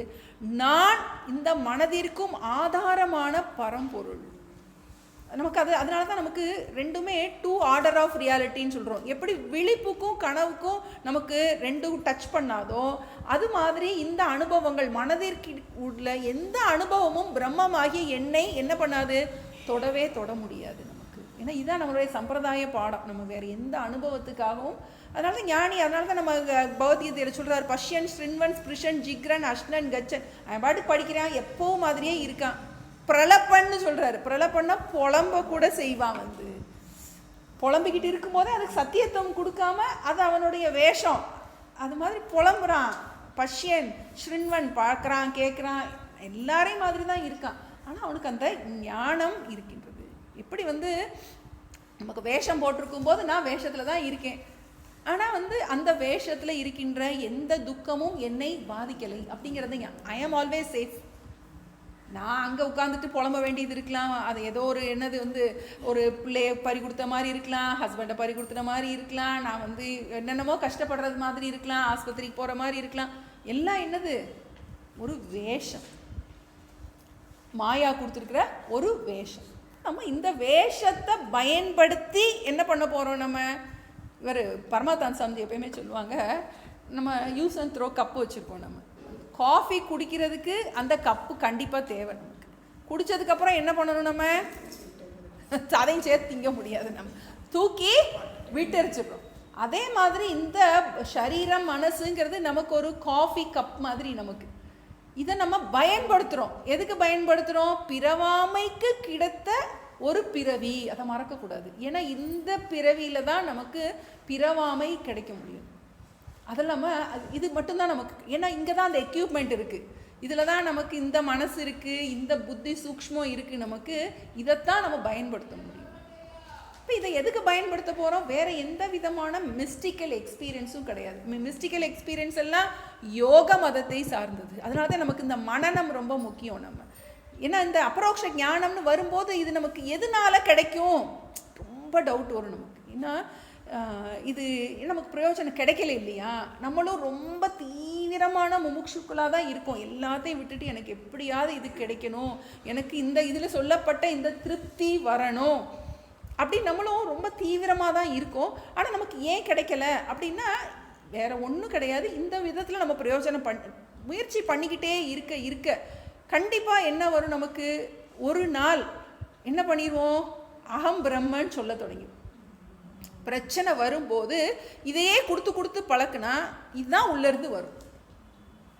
திரும்ப திரும்ப நம்ம இதையே கொடுத்து பழக்கணும்னா நம்ம தனியாக உட்காந்துருக்கும்போது எதை பற்றி சிந்திக்க தொடங்குகிறோம்? நம்ம எவ்வளோ புலம்புறோம், எவ்வளோ தூரம் அனாத்ம விருத்தி உள்ளே போகுது, எவ்வளோ தூரம் ஆத்மாக்கார விருத்தி உள்ளே போகுது. இது என்ன பண்ணும்? கொஞ்சம் கொஞ்சமாக நம்ம உள்ளே போட எப்படி ஒரு இடத்துல ஒரு துர்நாற்றம் இருக்குது. இப்போ அந்த ரூம்குள்ளே துர்நாற்றம் இருக்குது, ரொம்ப ஒரு எலி செத்து கிடக்கு, அதுவும் 4 நாளாக உள்ளே செத்து கிடந்திருக்கு, நாத்தம் அடிக்குது. இப்போ என்ன செய்வோம்? அதை என்ன பண்ணோம்? தூக்கி வெளியே போட்டோம். அது மாதிரி என்ன பண்ணிட்டோம்? ஜீவாத்ம புத்தி நாரிக்கிட்டு கிடக்கு. அகம் ஜீவகன்னு ஜென்மாந்தரமாக யோசிச்சு அவ்வளோ ஒரு அதை தூக்கி என்ன பண்ணிடுறோம்? முதல்ல வெளியே தூக்கி போட்டாலும் என்னாகும்? அந்த வாசனை அந்த இடத்துல என்ன இருக்கும்? போனாலே வாடை அடிக்குது நமக்கு. அப்போ என்ன பண்ணுறோம்? க்ளீன் பண்ணுறோம், டெட்டால் ஊற்றுறோம், இது பண்ணுறோம், ஃபேனை போடுறோம், அப்புறம் என்ன பண்ணுறோம்? ஊதுபத்தி பொருத்தி வைக்கிறோம், நிறைய வாசனை திரவியங்களை உள்ள பெனாயில் ஊற்றுறோம். ஊற்ற என்ன ஆகும்? ஒரு நாள் கண்டிப்பாக அந்த நாத்தம் போயிடும். அதே மாதிரி இந்த ஜீவாத்ம நாத்தம் போகும். அகம் ஜீவக, எனக்கு துக்கம் இருக்குது, என்ன பண்ணுறது? நான் வாங்கி வந்த வரோம், ஏன் கர்மா, ஞானி பிராரதமே கர்மாவே கிடையாதுன்னு நம்ம படிச்சிருக்கோம். ஆனால் என்ன சொல்லுவோம்? என்னோட கர்மா எனக்கு எல்லாம் இருக்குது, ஆனால் அனாத்ம திருஷ்டியில் இருக்குது, சிதாபாசனுக்கு இருக்குது, எனக்கு இல்லை. எப்படி ஒரு ஒரு எலிச்சத்த ரூமை க்ளீன் பண்ணி அதுக்கு ஒரே வழி என்ன? அதை முதல்ல தூக்கி போட்டுட்டு அதுக்கு பிரதிபக்ஷ பாவனா என்ன பண்ணுறோம்? நாத்தத்துக்கு பதிலாக வாசனையை உள்ளே போடுறோம். உள்ளே போட சாம்பிராணி போடுறோம். எவ்வளோக்கு எவ்வளோ நல்லா பண்ணுறோமோ அவ்வளோக்கு எவ்வளோ சீக்கிரமாக அந்த வாசனை போயிடும். அதே மாதிரி இந்த ஜீவாத்மா அதான் நமக்கு நமக்கு என்ன பார்க்குறோம்? பிரமமாம் தனை மறந்த பேதமையே அஜ்ஞானம், நரன் ஒரு கருத்தால் ஜீவன் நான் என முளைத்தல் தோற்றம். நரன் ஒரு கருத்தால் அந்த ஆவரணத்தின் காரணமாக என்ன வருது? நான் என்ன பண்ணுது? எந்திரிக்குது. நான் அப்படின்னு சொல்லும் போதே எனக்கு இந்த வேலை இருக்குது, இதை பண்ணணும், அதை பண்ணணும், இதை செய்யலை, அதை செய்யலை, அவன் இப்படி பண்ணிட்டேன், இவன் இப்படி பண்ணிட்டேன், நான் இப்படி பண்ணிட்டேன். அதை என்ன பண்ணுது? முளைத்தல் தோற்றம். அந்த ஜீவபாவம் மேலோங்குது. அதுக்கு மாத்தா என்ன பண்ணணும்? நம்ம பிரம்ம பாவத்தை போட்டு என்ன பண்ணணும்? நமக்கு ஆழமாக இது நமக்கு பிரயோஜனம் கிடைக்கிறது வரைக்கும். ஏன்னா இதுக்கு வேறு வழியே கிடையாது. மற்ற பிரச்சனைக்கெல்லாம் நம்ம வேறு மாதிரி முயற்சிகள் பண்ணுவோம். நமக்கு அதெல்லாம் பண்ணுவோம். நம்ம ஒரு பிரச்சனையை தீர்க்கிறதுக்கு அதுக்குரிய முயற்சிகள் பண்ணணும். அதெல்லாம் மேல் மனசில் பண்ணிகிட்டு இருக்கோம். மேல் மனசை விவகாரத்தில் பண்ணும்போது இவங்கள மாற்றணும், அவங்கள மாற்றணும், இதை செய்யணும். ஆனால் ஆழ் மனசில் என்ன இருக்கணும்? எனக்கு பிரச்சனையே இல்லை, எனக்கு பிரச்சனையே இல்லைங்கிற ஞானத்தோட பிரச்சனையை சால்வ் பண்ணணும். சர்க்கஸ். அதுதான் நமக்கு ரெண்டு திருஷ்டி, ரெண்டையும் ஒரே நேரத்தில். எனக்கு பிரச்சனையே இல்லைங்கிற ஞானத்தோட பிரச்சனையை ஹேண்டில் பண்ணுறோம். பெரிய கோலத்துக்குள்ள பைக் ஓட்டின மாதிரி தான். அது மாதிரி நமக்கு அதனால தான் இது ஒன்று கத்தி மேல் நடக்கிறது மாதிரின்னு வரும். அந்த முஞ்சிக்க ஒரு இது கடோபநிஷத்தில் வரும், அந்த ஒரு புல்லை பிரிக்கிறது மாதிரி. ஏன்னா அதை பிரிக்கும் போதே கையில் அறுத்துருமா அந்த புல். அந்த முஞ்சிக்க புல்லுன்னு ஏதோ ஒரு புல் சொல்லுவோம், முஞ்சிக்க புல்லுன்னு அது கடோபநிஷத்தில் வரும். ஏன்னா அதை கரெக்டாக பிரிக்கணும், பிரிக்கும் போதே ஒழுங்காக பிரிக்கலைன்னா கையை அறுத்துருமா அந்த புல். அது மாதிரி இது வந்து அறிவினால் பண்ணுகின்ற அந்த பிரிவு. ஏன்னா அந்த அபரோக்ஷ ஞானம்ங்கிறது நம்மளை வழி தடுமாற வச்சிடக்கூடாது, முடியாதுன்னு நம்ம வச்சிட வேண்டாம். நமக்கு வந்து கண்டிப்பாக முடியும். ஏன்னா முடிகிறதுனால தான் நமக்கு சொல்லியிருக்காங்க. இல்லாட்டி உங்களுக்கெல்லாம் கிடையாது, நீங்கள்லாம் வந்து இல்லறத்தார்கள் கிடையாதுன்னு சொல்லியிருக்கலாம் இல்லையா? அப்படி எங்கேயுமே சொல்லலை. கிருஷ்ணர் வந்து அர்ஜுனனுக்கு தான் சொல்லியிருக்காரு, வேற யாருக்கும் வேற யாருக்கும் சொல்ல. அவரும் கிரகஸ்தர், 2 பேரும் பக்கா கிரகஸ்தர். அப்படி சாஸ்திரம் போய் சொல்லாது இல்லையா? அப்போ அதனால இப்போ நமக்கு இந்த இடத்துல நமக்கு எந்த அபரோக்ஷ ஞானம்னா என்ன? ஃபஸ்ட்டு இது வந்து காணாத ஞானம், கண்ட ஞானம். எப்படி காண்கின்ற ஞானம்? ஞானத்தினால் காண்கின்ற ஞானம். இது வேற ஒன்றும் கிடையாது. நம்ம அபியாசம். அப்போ நமக்கு ஏன் வேலை பார்க்க மாட்டேங்குது? அப்போ நம்ம பார்க்குறோம், நீ என்னவா பார்க்குற? அப்போ உன்னை நீ பிரம்மமா பார்த்தீங்கன்னா எல்லாரையும் நீ பிரம்மமா தான் பார்த்த. இப்போ எப்போல்லாம் வந்து உனக்கு என்ன டீச்சர் என்னைய பார்த்தா எல்லாரும் அதே மாதிரி பார்க்கணும். அந்த ரெண்டாவது எப்படி அதுக்குத்தானே கஷ்டமா இருக்கு. எப்படி டீச்சர்? பிரம்மமா பார்த்துறேன், எல்லாரையும் பிரம்மமா பார்க்கணுங்கிறதுல அந்த திதீட்சா வந்தா தானே நம்ம அதை பார்க்க முடியும். அப்படின்னா நம்ம நம்மளையே பிரம்மமா பார்க்கலன்னு அர்த்தம். பார்க்கலேன்னு சொல்ல முடியாது. அதாவது தன்னலமா தன்னலமா நான் அப்படிதான் இருக்கேன், நம்மள நம்ம ஏமாத்தி நான் அப்படிதான் இருக்கேன், ஆனால் நான் கிட்டலாம் பார்த்துக்கிட மாட்டேன். நம்ம சாஸ்திரம் நான் ஒன்று இல்லவே இல்லைன்னு சொல்லுது நமக்கு. அந்த நானை வந்து அந்த நானை ஆமாம் பெரிய நானை எடுத்துக்கிட்டோம்னா அகம் பிரம்மம் அப்படிங்கிறத நான் சாஸ்திரமாகவும் புரிஞ்சுக்கிட்டேன், யுக்தியாகவும் புரிஞ்சுக்கிட்டேன், அனுபவமாகவும் எனக்கு தெரிகிற மாதிரி இருக்குது. ஆனால் எனக்கு வெளிப்புறமாக அப்படி பார்க்க அனுபவம் வரமாட்டேங்குது. சமதர்ஷனம் பார்க்கணும்.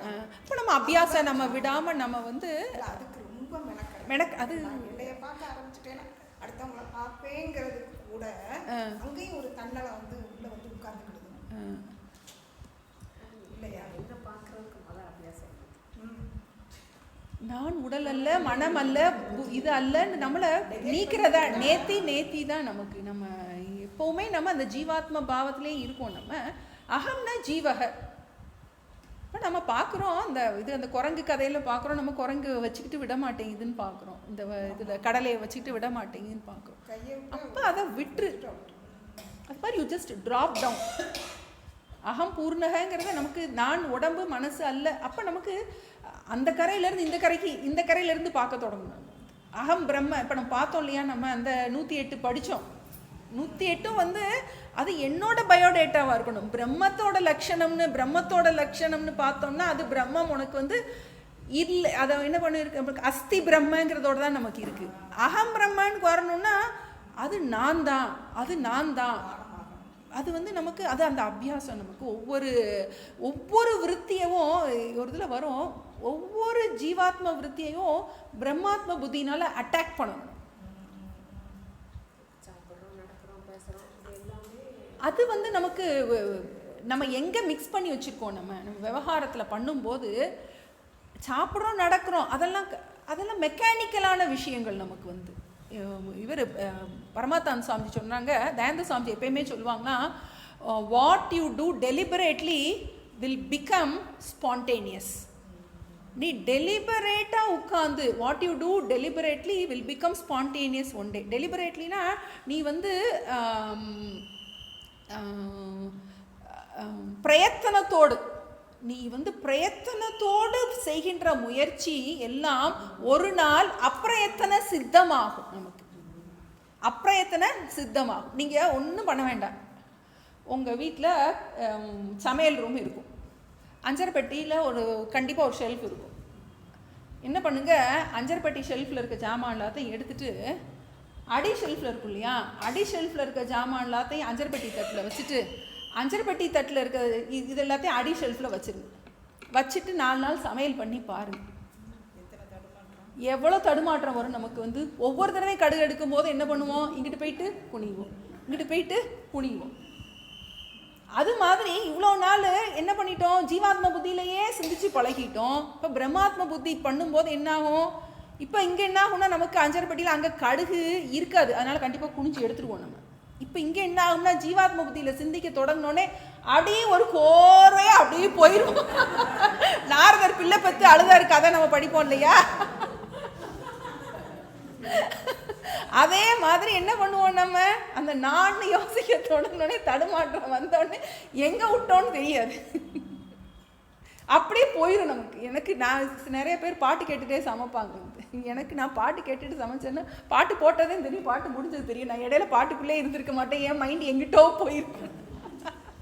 என்ன மறுபடியும் கவனம் வந்து அதில் இருக்காது. இப்போ அந்த ஒரு சின்ன ஒரு மாற்றத்தையே நமக்கு அவ்வளோ தடுமாற்றம் வருது அப்படின்னா, இப்போ நம்ம ஜீவ புத்தியிலேருந்து பிரம்ம புத்திக்கு நம்ம மாறணும் அப்படிங்கிறது இது ஞானம்தான், புரிஞ்ச விஷயந்தான், படித்த விஷயந்தான். ஆனால் நமக்கு அபியாசம் குறைவாக இருக்கின்றது இந்த இடத்துல. அப்போ நான்கிற ஜீவன்கிற அந்த பாவத்திலேயே நம்ம யோசிச்சுட்டு இருக்கோம். நம்ம அதை மாற்றி நான் பிரம்மங்கிற பாவனை நமக்கு என்னவாகும், நமக்கு ஆழமாக வரணும். அதுக்கு கண்டிப்பாக நமக்கு ஈஸ்வர அனுகிரகத்தை தவிர வேறு வழி கிடையாது நமக்கு. ஏன்னா ஈஸ்வரனால தான் நமக்கு இந்த மாயையிலேருந்து கிருஷ்ணர் சொல்கிறாரு, என்னுடைய மாயை என்னுடைய அனுகிரகத்தினால தான் உன்னால் என்ன பண்ண முடியும். ஏன்னா இந்த மாயையால் ஜீவருக்கு 7 அவஸ்தைகள் உண்டாகும், நம்ம படிக்கிறோம். அது ஈஸ்வரனோட மாயை, இது அவருடைய சக்தி. அப்போ அவனுடைய அனுகிரகம் நமக்கு தேவை, நம்மளுடைய பிரயத்தனமும் தேவை, நமக்கு இந்த அபியாசமும் தேவை, பிரார்த்தனையும் தேவை நமக்கு. இது ரொம்ப ஒரு ஆழமான இடம். நம்ம ரொம்ப டெக்ஸ்ட்டை விட்டு வெளியெல்லாம் போகலை. ஆனால் அந்த அபரோக்ஷ ஞானம்ங்கிறது வந்து நம்மளை ஏன்னா நிறைய தவிச்சிருக்கேன் நான்லாம். வந்து நமக்கு எல்லாருமே இந்த ஒரு பரோட்சத்துலேருந்து அபரோக்ஷத்துக்கு நம்ம மாறும்போது இதுதானா இல்லையா, இன்னும் அபியாசம் பண்ணணுமா, ஏன்னா மைண்டுக்கு ரியாலிட்டி கொடுத்தே வச்சுருப்போம் நமக்கு அந்த இடத்துல. ஏதோ ஒரு அனுபவம், ஏதோ ஒரு அனுபவம், ஏதோ ஒரு அனுபவம். இது வந்து அறிவே அனுபவம், அறிவே அனுபவம். அனுபவித்து அறிவாய் நீ. ஏன் நமக்கு அதில் நமக்கு எதுலையுமே நமக்கு வந்து சமாதி பழகுவனேல் அவன் ஆருடனும் அன்று.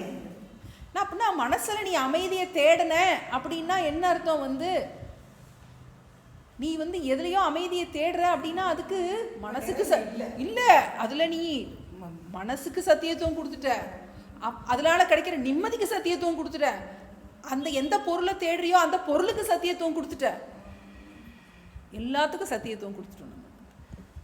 அதான் இது ஒரு விழிப்பு நமக்கு. வந்து நடவினில் சுளுத்திங்கிறது வந்து ஒரு விழிப்பு, அந்த ஞான விழிப்பு நமக்கு வந்து உத்திஷ்டத்தை ஜாகிரதை பிராபியவரான் நிபோதத்தை. அப்போ இது ஒரு ஞான விழிப்பு. ஏன்னா நமக்கு இது மகா கனவுன்னு தான் நம்ம சொல்கிறோம் இந்த ஜாகிரதை வந்து நமக்கு. அப்போ இதை தாண்டி நமக்கு அந்த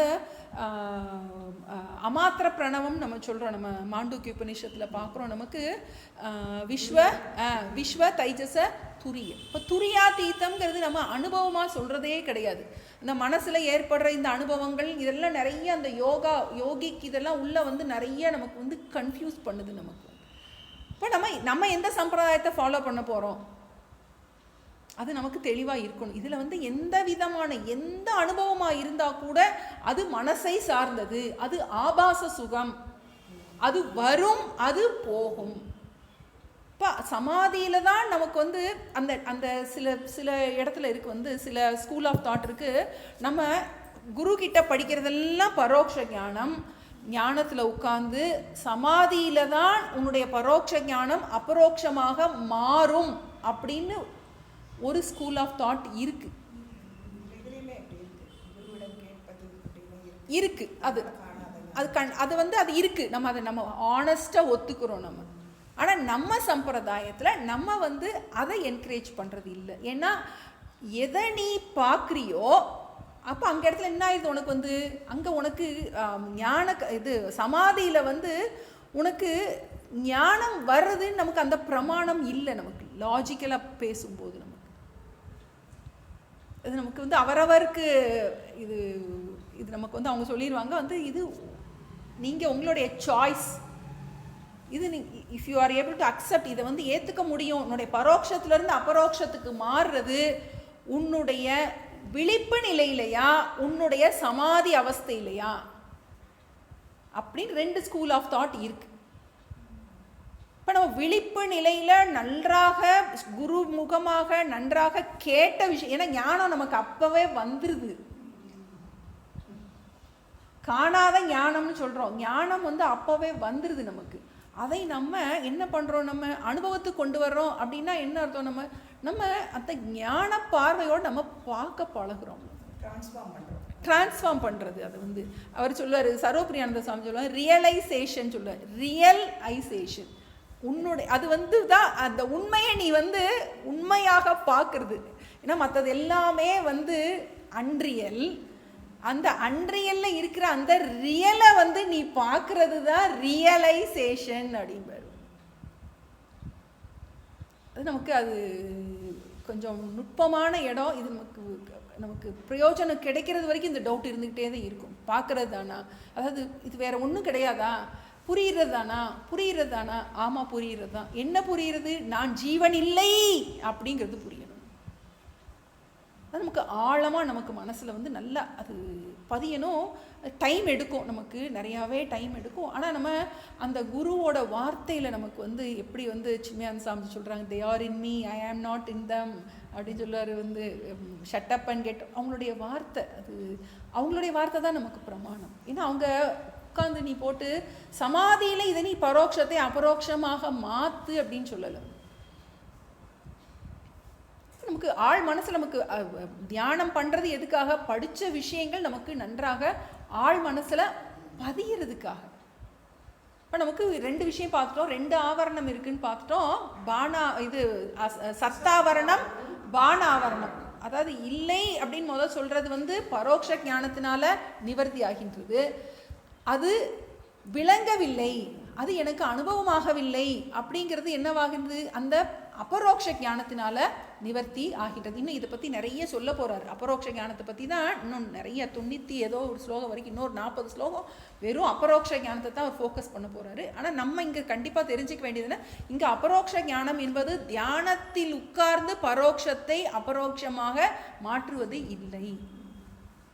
நன்றாக 10ஆமவன் நான் தான் 10ஆமவன் எப்படி புரிஞ்சுக்கிறானோ அது மாதிரி ஜீவனாகிய நான் ஜீவன் அல்ல, நான் பிரம்மம் என்பதை நன்றாக, அதான் நமக்கு நன்றாக.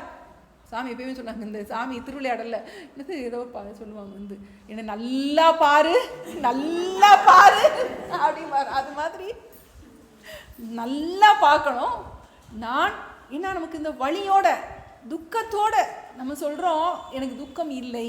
ஆனால் என்ன ஆகும், நம்ம விடாமல் இந்த அபியாசம் பண்ண நம்மளுடைய பிரார்த்தனைகள், நம்மளுடைய பிரயத்தனங்கள் எல்லாம் நமக்கு வந்து கண்டிப்பாக அதுக்குரிய முயற்சி, நமக்கு ஃபஸ்ட்டு இந்த வழி நமக்கு வந்து கிளியர் ஆகும். ஏன்னா இந்த மாதிரி டெக்ஸ்ட்டு தான் நமக்கு என்ன தான் பிரஸ்தானத்திரையும் படிச்சிருந்தா கூட இதுதான் இந்த பிரகரண கிரந்தங்களுடைய நமக்கு அவ்வளோ பயன்பாடு இருக்கும். நமக்கு அபரோக்ஷ அனுபூதி பிரகரண கிரந்தம், ஏன்னா அது ஒரு சப்ஜெக்டை எடுத்து நமக்கு ஆழமாக சொல்லியிருக்கும்.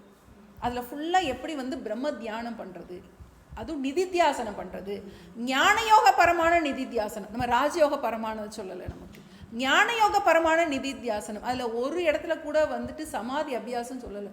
நீ சதா காலமும் சகஜ சமாதியில் எப்படி இருப்பது, அதை பற்றி தான் நாங்கள் சொல்லப்பட்டது. அதையே ஃபோக்கஸ் பண்ணி சொல்லியிருக்கு. இப்போ இதில் ஃபுல்லாக அவர் அபரோக்ஷ ஞானத்தை பற்றி தான் சொல்ல போகிறாரு. அபரோக்ஷமான நித்திய அபரோக்ஷமான பிரம்மனை எப்படி நீ வந்து பரோக்ஷம் அபரோக்ஷம்னு சொல்லுவ அப்படின்னா, முதலே பார்த்துட்டோம் உதாசீன பாவம். நீ பார்க்கல, நீ பார்க்காம இருந்துட்டு இல்லைன்னு சொல்கிற, நீ பார்க்காம இருந்துட்டு எனக்கு தெரியலைன்னு சொல்கிற.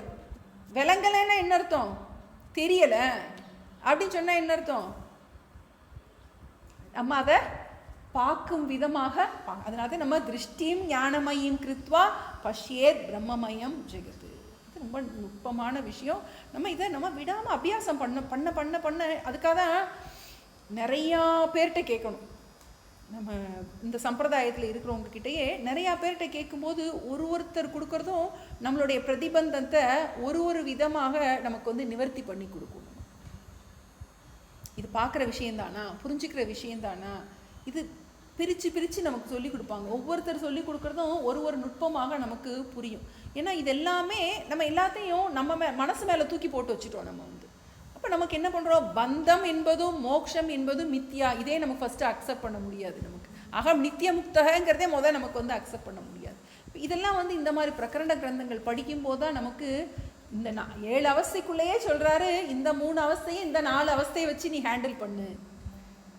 இந்த ஆவரணத்தில் இந்த 2 ஆவரணத்தை இந்த 2 ஞானத்தினால என்ன பண்ணு, நீ வந்து நாசம் பண்ணணும். இந்த ஆவரணத்தை இந்த ஞானம் பரோட்ச ஞானம் நாசம் பண்ணும், பான ஆவரணத்தை அபரோக்ஷ ஞானம் நாசம் பண்ணும் அப்படிங்கிறத நல்லா சொல்லியிருக்காரு. நமக்கு இதோட நீ கிளாஸ் முடிச்சிருவோம். நிறையா ஜஸ்ட்டு ஒரு அபரோக்ஷ ஞானம் அப்படிங்கிறத நமக்கு இதில் குழப்பம் வரக்கூடாது. ஏன்னா இதுதான் நமக்கு படிக்க போகிறோம். இனிமேல் வேறு எதுவும் நமக்கு உள்ளே போயிருக்கு அப்படின்னா அதை வெளியே தூக்கி போடுறது ரொம்ப கஷ்டம் நமக்கு. அது நமக்கு ரொம்ப அப்படி இல்லாட்டி நம்ம ஒன்று போல் அதுக்குள்ளே போயிடணும். யோகபரமாக எனக்கு வந்து மனசில் அமைதி வேணும்னு நினச்சேன் அப்படின்னா என்ன பண்ணிடும், நமக்கு வந்து மனசை சத்தியத்துவம் கொடுத்து பதஞ்சலி கொடுத்துருக்காரு. நம்ம இதில் வந்து மனசை மித்தியான்னு சொல்ல போகிறோம். மனசுன்னு ஒன்று இல்லவே இல்லை அப்படின்னு சொல்ல போகிறோம். நீ அடுத்து இன்னும் அதை பற்றி அடுத்த கிளாஸில் நம்ம நல்லா பார்ப்போம்.